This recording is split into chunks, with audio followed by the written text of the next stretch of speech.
আসুন এই যুগে কিছু সত্য কাহিনী শুনি। মনে করি একটি গ্রামের পাশ দিয়ে নদী বয়ে যায়। তো নদীতে যখন পানি বেশি হয় তখন গ্রামে পানি ঢুকে যায় এবং গ্রামের বাড়িঘর ডুবে যাওয়ার সম্ভাবনা থাকে। তো ওই গ্রামে একজন চেয়ারম্যান থাকতো, কিন্তু সে এই বিষয়ে কোনো মাথা ঘামাতো না।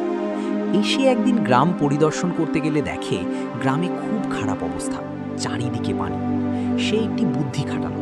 সে গ্রামবাসীদের বলল, নদীর একটা বাঁধ দেয়া দরকার, কিন্তু সেটা আমার একার পক্ষে সম্ভব না। সে গ্রামবাসীদের কাছে সাহায্য চাইল। গ্রামবাসীরা তখন সবাই মিলে টাকা তুলতে শুরু করে। অনেক টাকাও হয়, এবং তারা এই টাকাগুলো তারা চেয়ারম্যানকে দেয় এবং বলে তাদের একটি বাঁধ নির্মাণ করে দিতে। এখানে চেয়ারম্যান একটি বুদ্ধি খাটিয়ে টাকার আধা অংশ দিয়ে একটি বাঁধ নির্মাণ করে দেয়, কিন্তু ওই বাঁধটি পরের বছরে ভেঙে যায়। গ্রামের মানুষেরা যখন চেয়ারম্যানের কাছে গেলে সে বলে এই বছর নদীর পানির পরিমাণ বেশি ছিল, তাই ভেঙে গেছে। এই কথা শুনে গ্রামবাসীরা আবার টাকা তুলে আবার দেয়। আবার চেয়ারম্যান একও কাজ করে।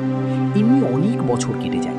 তখন গ্রামের কিছু লোক চেয়ারম্যানের বিপক্ষে কথা বলে এবং গ্রামে সবাই এক হয়ে তাকে চেয়ারম্যানের পদ থেকে নামিয়ে দেয়, এবং তারা নিজেদের ভিতরে একজন চেয়ারম্যান হয়।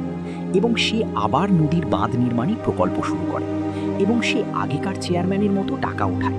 সেও বাঁধও নির্মাণ করে, কিন্তু পরের বছরে তা আবার ভেঙে যায়, কারণ সেও এত টাকার লোভ সামলাতে পারেনি, এবং সেও অর্ধেক টাকা দিয়ে বাঁধ নির্মাণ করে দেয়।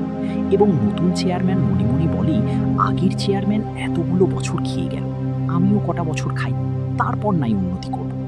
আমাদের দেশের অবস্থা কিছুটা এমন হয়ে গেছে। উন্নতি নাম নাই, কিন্তু নেতারা বিদেশে তারা তাদের পরিবার নিয়ে উন্নত জীবনযাপন করছে।